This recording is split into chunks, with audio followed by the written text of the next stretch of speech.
Welcome to Conservation Conversations, the podcast where we discuss emerging technologies, global trends, and the future of biodiversity conservation. I'm your host, Sean O'Brien, President and CEO of NatureServe, where we leverage science and technology to protect endangered species and ecosystems around the world. All right. Welcome to Conservation Conversations with me, Sean O'Brien, the President and CEO of NatureServe. And we're going to reprise an episode today that we recorded with Michelle Nijhuis last year, but we're going to bring you some new information. So we've got Michelle on the line again, and we're really excited to have her with us today. Welcome, Michelle. Hi, Sean. Nice to see you again. Yeah, and I'm glad you said nice to see you, because we're going to see you in person very soon, we hope. So NatureServe's biennial conference, Biodiversity Without Boundaries, which is our gathering of conservation professionals from all across North America who talk about the conservation status of species and conservation efforts to protect endangered species, is happening in March in Pittsburgh. And anybody's welcome to attend and join up with all the conservation professionals. And this year, Michelle is also going to come and be our keynote speaker, which we're really excited about. So we'll meet in person finally. So I wanted to give you a chance to preview people what you plan to talk about at BWB. Well, fingers crossed that you will all get together in person in Pittsburgh. And I know from experience just how delightful and rewarding it is to actually see your colleagues again. Indeed. After so long in virtual communication. So I hope that many people will get to be able to be there. And I hope that I will also be there physically with you. And what I am planning to talk about, and what I'm looking forward to talking about is how the NatureServe network and what the partner organizations do fits into the history of conservation.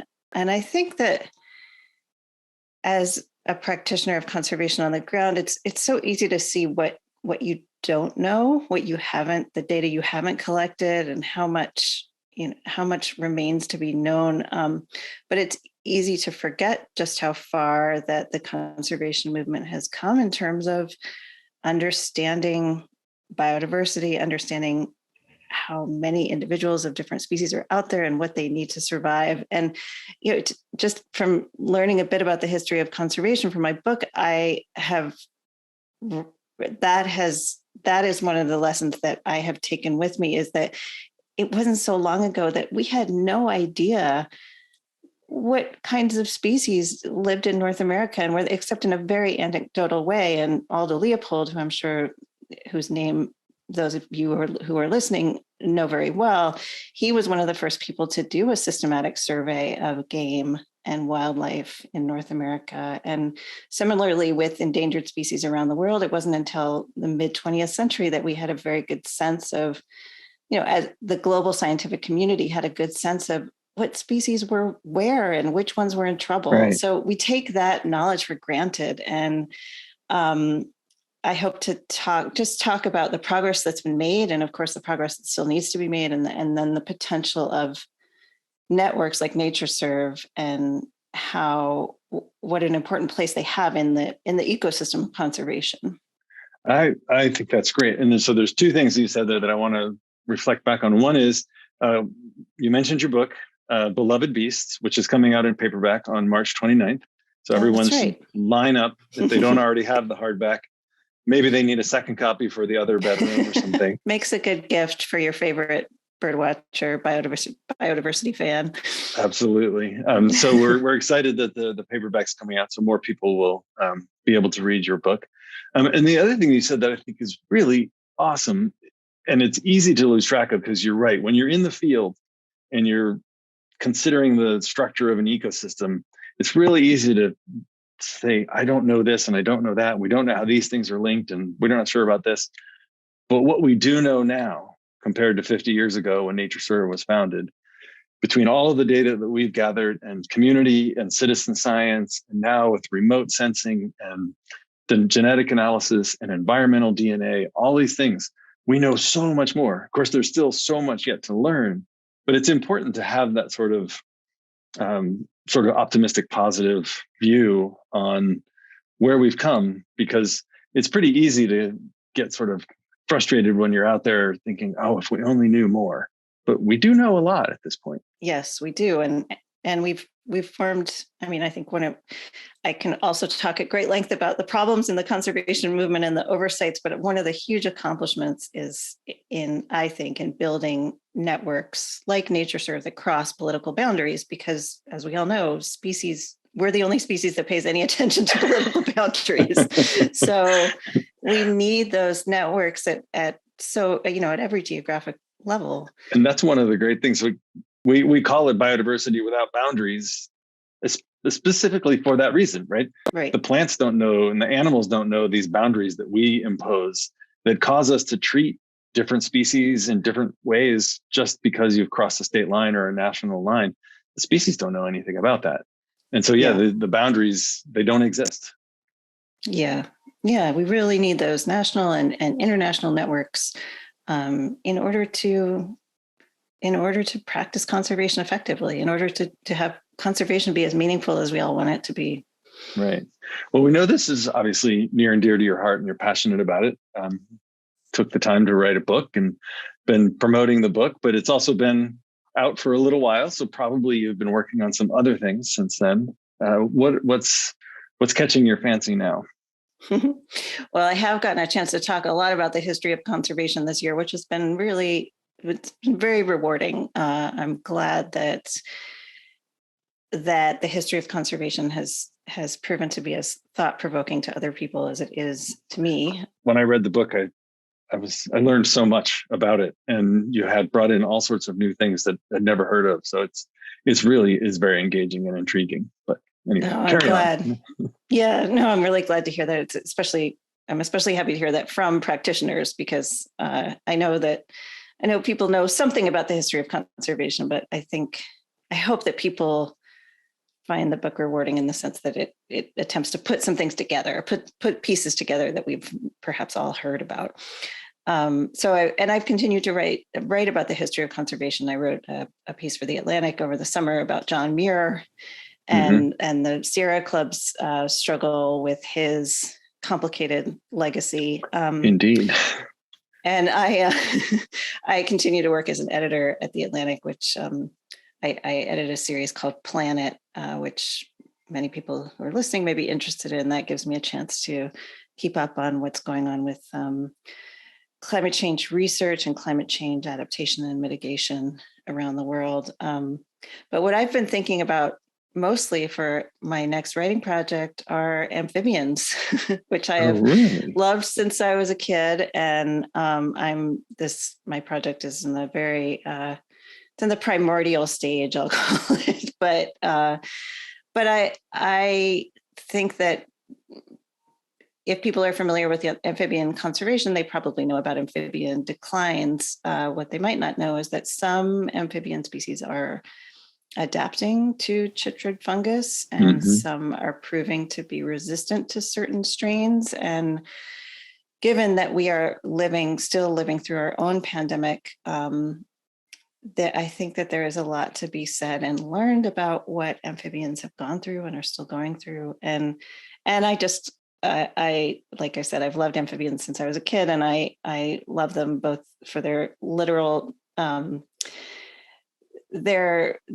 qualities as well as their metaphorical qualities. I just love the idea that they're the ancestors of us all. They've been around for so long, and yet they're also sentinels of change. They're vulnerable in ways that we're not, and they have a lot to tell us about how we might adapt and how we might survive the changes that are coming our way. So if anyone who's listening has good amphibian stories, please get in touch. Like I said, this project is still taking shape in my mind, so I'd love to hear about them. And if they want to get in touch with you, that'd be through your website? Yeah, through my website. It's rhymeswithmyhouse.com. Right, I love that. because my last name is difficult to spell, but pretty easy to pronounce. So rhymeswithmyhouse.com.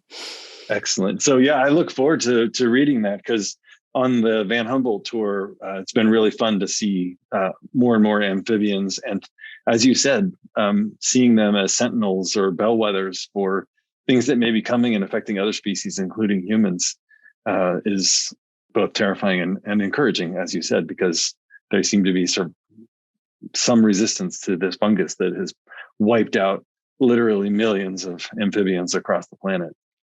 Yeah. So, well, great. That's excellent. Thank you for joining us today, and we look forward to seeing you at BWB and to passing out paperback copies of Beloved Beasts on March 29th. Likewise. Thanks so much, Sean. Pleasure to be here. So on today's show, we have Michelle Nijhuis, who's the author of the new book, Beloved Beasts, Fighting for Life in an Age of Extinction, which is a great title and very sort of horribly near and dear to the heart of those of us here at NatureServe. Michelle is a project editor for The Atlantic and a longtime contributing editor to the High Country News. Her reporting has appeared in publications including National Geographic and the New York Times Magazine, and she received the Kavli Science Journalism Award from the American Association for the Advancement of Science for her piece titled Crisis in the Caves, which was about white nose syndrome in bats, which isn't something that we're going to dig into today, but is something that the Natural Heritage Network talks about a lot because the impact on bats has just been devastating. But anyway, Michelle, thank you for being here. It's great to have you on Conservation Conversations. Thanks so much for having me, Sean. Yeah. So a couple of things, I like to ask people how they got started in their career and what inspired them to follow the path that they're on. And you've done an amazing amount of work educating the public. And one of the things you say is that you're a lapsed biologist. But when I read your writing, I think, well, there's not much lapsed there. She's doing the biology still. So I'm sort of curious about that expression, but also like, what influenced your decision to study biology and then to become more of a science communicator, really? Well, sometimes I do feel like I'm cheating because I get to go on field expeditions with the same kind of scientists I used to work with, but instead of working alongside them, I get to say, now tell me the story of what you've learned over the last 20 years. and I sometimes feel like I get to hear the story without having to put in the years of dedicated labor. But I do have a undergraduate degree in biology. And then after I graduated from college, I spent a few years working as a field assistant on wildlife research projects around the Southwest. So I was never a proper biologist, but I do have a great affection for biology and biologists and a great curiosity about why and how they do what they do. But I have always also loved writing.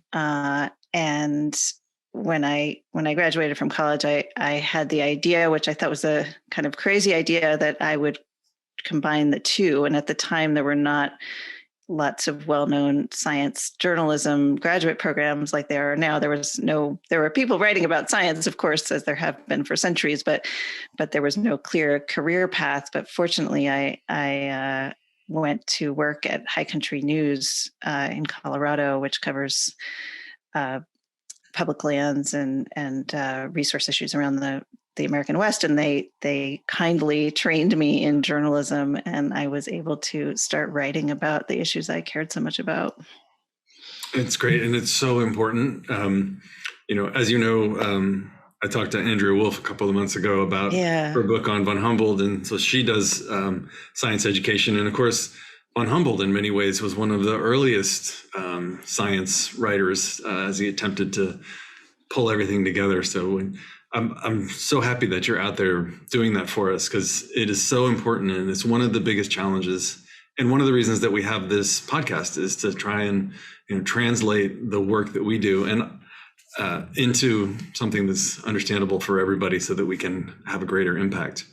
And speaking of that, you obviously, the title of your book or the subtitle of the book talks about extinction. And as you get towards the conclusion of the book, you're talking about the sixth extinction. And I talk about the sixth extinction a lot, but do you have a succinct way of describing the sixth extinction for the listeners?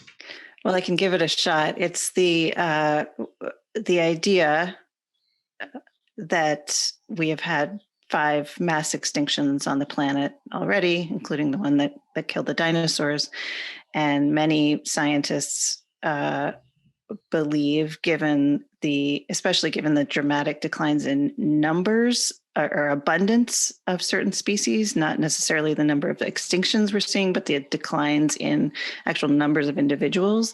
They're saying we are on the brink, or we are entering a 6th extinction. The difference with this one being that it is primarily caused by human activities. And, I'm curious how you talk about the 6th extinction in your work with your colleagues and with the public, because the thing that it's a very memorable idea. And I have no doubt that it's supported by the data, though it is, I should say, it's a bit of a judgment call. Are we entering the 6th extinction? Or, that is it's not a black and white thing. It's what some scientists think we are. Some scientists think we're a bit further off. Yeah. I have no doubt that the underlying data is correct and is very concerning, but I worry about it as a communication problem, because I think sometimes it comes across as, well, if we're in a mass extinction, then what's the point? This is inevitable. And I have a hard time sometimes talking with people about the fact, well, it could very well, the 6th extinction could very well be already happening. And yet we can still save many species that we care about. We still need to work to reduce the impact of it in some way. And it is, as you're suggesting, it's a geologic event that is being caused by human activities. This will be visible in the fossil record in the future, which is a terrifying idea. When I talk about the 6th extinction, I talk about it in a lot of the same ways that you're just talking about, how it's, comparable or even potentially larger than things that have happened in the past that were natural, whether it's an asteroid or volcanism or whatever caused it in the past.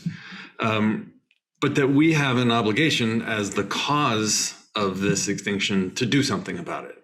And there's this idea of the rights of species that you talk about in the book. And I say, do we have a moral obligation to prevent species from going extinct? Is it an aesthetic argument that it's the completeness of the ecosystem that we're protecting? Is it the human health argument that we never know, by causing some species to go extinct, how that's going to negatively affect us, or alternatively, where we're going to find a medicine in some species that has gone extinct? And so there's several different, I think, approaches that you can take to making the argument that we have an obligation to try and protect species. Sometimes at NatureServe, we talk about the last of the least and the best of the rest. And it's not unlike what you talk about in the book also, about keeping common things common. And it's not about like, oh, there's only 3 of this species left. Let's see if we can recover it.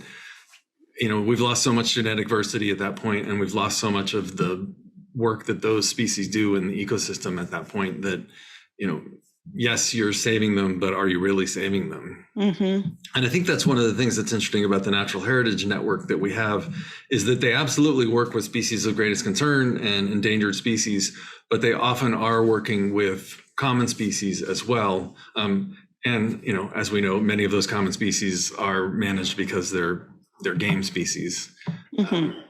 And that's actually, sort of going back to the book, like, the story of the foundations of conservation and the number of early conservationists who are actually shooting, trapping, and killing enormous numbers of individuals of species, even species that they knew were already endangered, is quite astounding. Sort of the person that you hang the story on, Hornaday, is interesting in that regard. Oh my gosh. Hornaday, right? Hornaday. Yes, yeah. William Hornaday was full of, the whole story of conservation, of modern conservation, is full of ironies, but Hornaday personifies most of them. And he was a taxidermist and a trophy hunter, who, unlike most of his contemporaries, was really shocked and appalled by the decline of the plains bison, and very, especially unusually, was determined to stop it, was determined to protect the bison. But his very paradoxical reaction was to rush out to Montana and shoot several dozen of the last remaining bison, because in his moral universe and in the moral universe of the time, he believed that if he was able to build this dramatic diorama of the majestic bison on the plains and put it in the Smithsonian, that millions of people would see it and they would also be moved to protect the bison. And he may have been, to some extent, correct, that what the display he built was a huge sensation. And I think it cemented the majesty of the bison in many people's minds who otherwise never would have seen anything close to a living bison. Mm-hmm.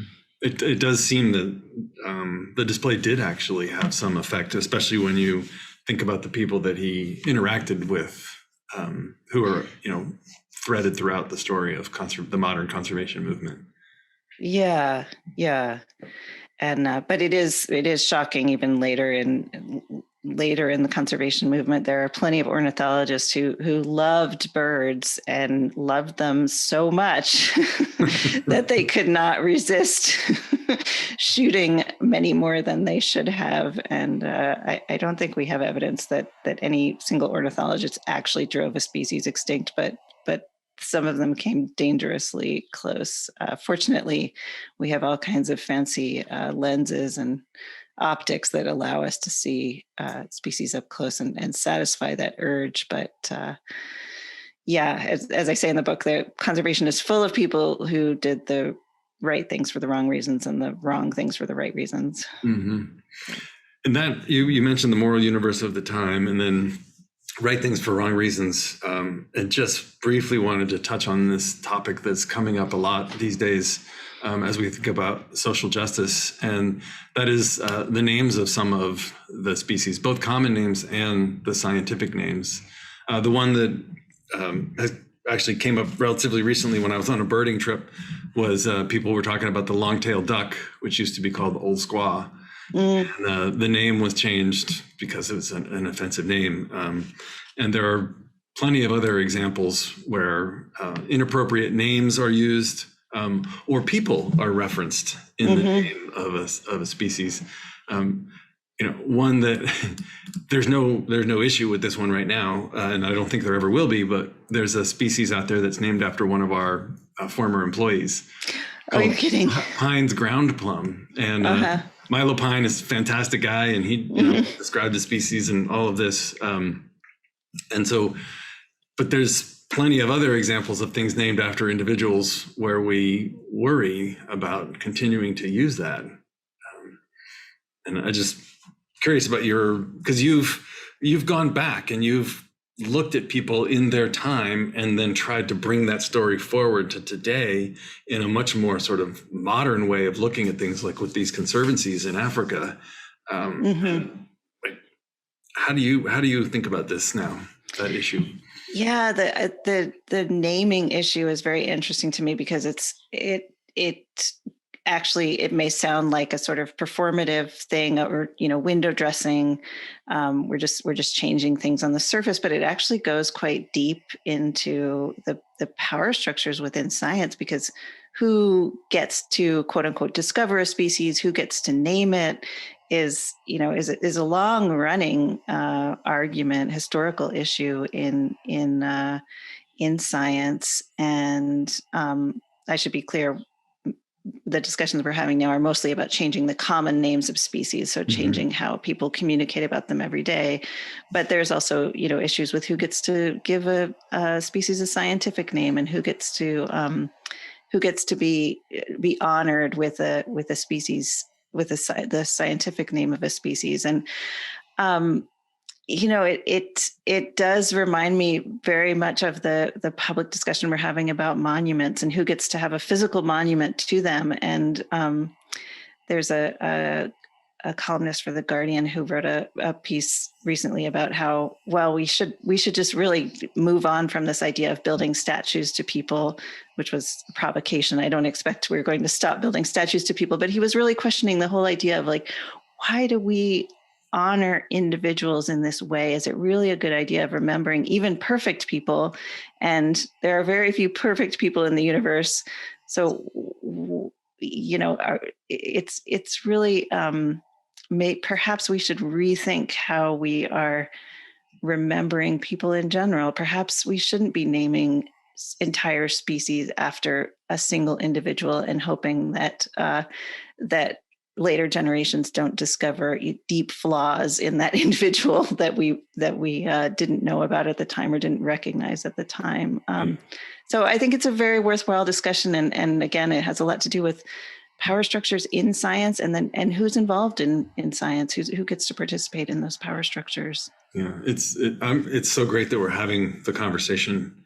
It's too bad we didn't start it sooner. And the whole Linnaean system and who gets to name things is actually, it's both complex sociologically, but it's also very complex just in terms of straight science. And it's one of the big challenges that NatureServe faces all the time. Oh, I can only imagine. Yeah. Different states will call the same species different things, even in the scientific name, never mind the common name, and trying to keep it all straight. And the implications for conservation are significant. If one state says 2 or 3 species are actually just one species, that species may not be of concern, but if it's 3 separate species, you might have 3 species that are of concern. Mm-hmm. And so the actual science behind what things are called and how they're grouped is also really important, but it's a totally different issue. It's less about social justice. Yes. More about less about social justice, but full of human decisions, right? I started my book with a chapter about Linnaeus and his personal story, but also the system he developed that we still use for giving species scientific names, because I wanted people to understand that this thing we call species, this unit that is in many ways the currency of conservation, the fundamental unit of conservation, as E.O. Wilson put it, is there is a reality to it, but it's also the boundaries of it are constructed by humans. Mm-hmm. And that there's a lot of uncertainty in it. I think sometimes people think, oh, well, the classification for species is a scientific thing. It's cut and dried. You recognize the species, you name it. And as you're saying, there's all kinds of judgment calls that get made in there about what a species is. Is this a different species? Is it a subspecies? And sometimes the decisions people make don't match up and cause a lot of confusion. Absolutely. And make a huge difference to conservation.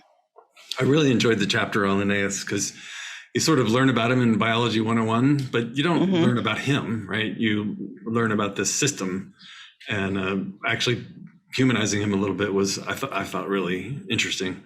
He's a fascinating guy. I mean, Who would take on a project like that? Even hundreds of years ago, when we didn't know there were as many species as there were today, we knew enough to know that it was an overwhelming task. But Linnaeus had the ego and the ambition to take on this challenge of naming every species on Earth. Well, you also talk in the book about doing a search, I think, in a database on the word biodiversity and biological diversity, and how few references there were or none in 1982 compared to now. Well, imagine having to do that research before there were computers and it was all on paper. And then in Linnaeus's day, you had to go to the place. You couldn't just call somebody or have somebody email you a bunch of records, never mind a database. And so, it's incredibly daunting to imagine that he had the hubris to say that he could do it. But it's great that he got it started for us. And he didn't like to travel.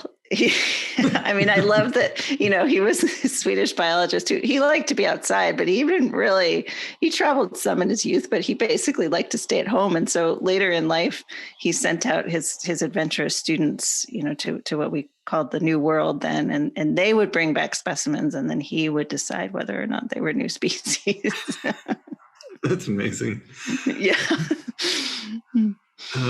So, another thing that you've written about a bit is climate change. And of course, this all is part and parcel the climate change and the effect on the sixth extinction and on species and ecosystems. So I just was thinking about climate change in general and how it lays on top of this, because it wasn't really, I mean, we knew about it, in the 70s and the 80s, but I don't think people thought it was going to be quite what it is now, that we're actually observing the impacts and the predictions that we're seeing right now.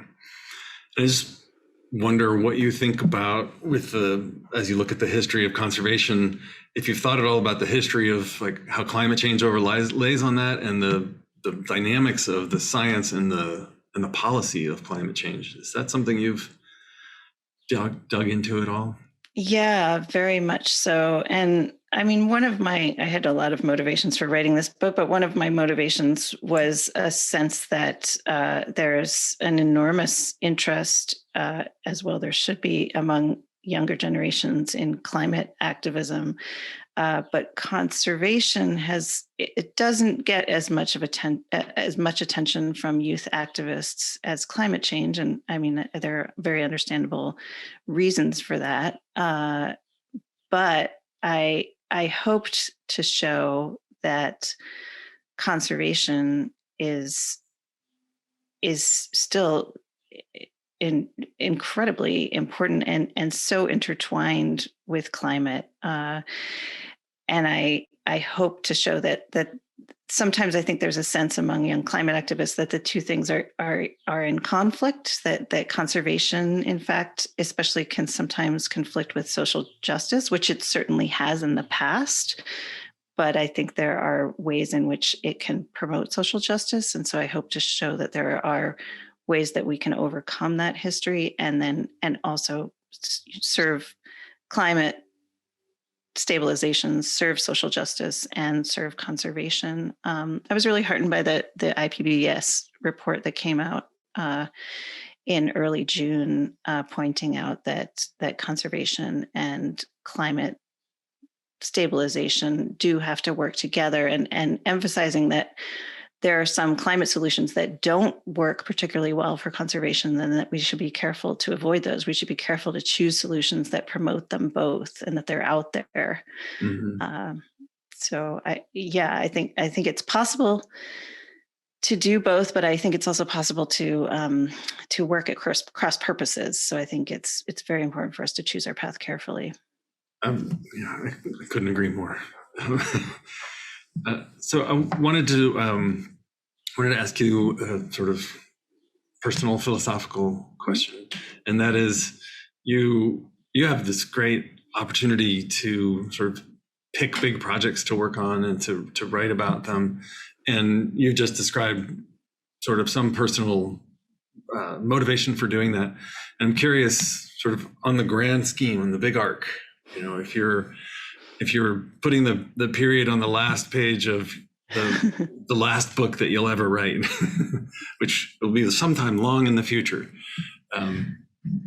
what will you hope that body of work will encompass, and like what will the legacy of that body of work be? Well, that's good. It's good to think about. It's not something I think about every day, but I do think about it. It would be paralyzing if you did. It would be paralyzing to think about it every day. But when you writing books, I think does give you a sense that there is an object that will live on after you. So it does come to mind sometimes. I've always really loved the process that we were talking about earlier of translating complicated things into plain language. And I especially love translating complicated things, not to, as in one of my least favorite phrases, not to quote unquote dumb them down, but to introduce them to people who are extremely intelligent and curious, but just not specialists. So I like the idea, or I like that my goal, I think, is to communicate the complexity of some of these problems and some of these solutions that people like you are working on, but do it in a way that's digestible to someone who just doesn't think about these issues every day. They're thinking about other perhaps equally complicated issues, but they're not thinking about these particular issues. So I think my overall goal is to communicate complexity to a broad audience. I mean, conservation on so many levels is about protecting complexity, protecting the complexity of our ecosystems and our human societies. And if I can communicate the importance of that, then I'll have accomplished something I'm proud of. That's fantastic, and you're absolutely right. Accounting is very complicated and hard to understand, and you need somebody to translate it for you. And the same is true with a lot of these different science topics. And it's not that people aren't smart enough to get it; it's just not their jargon and their experience. But having someone like you out there who is doing that translation is incredibly valuable, because we really do need everybody working on these problems of things like conservation and climate change, and people engaged and really understanding the science. Because in my view, you don't get to say, I believe in climate change. That's sort of like saying, I believe in gravity. Right. Physics and chemistry tell us that this is happening and that this is real. And you can debate how it's going to actually affect the world and what it's going to do to ecosystems and things like that. But the fact that it is happening is not something that's a question. And so having people understand that, because they can finally understand the science because of somebody who does a great job of explaining it, like you out there, it's fantastic.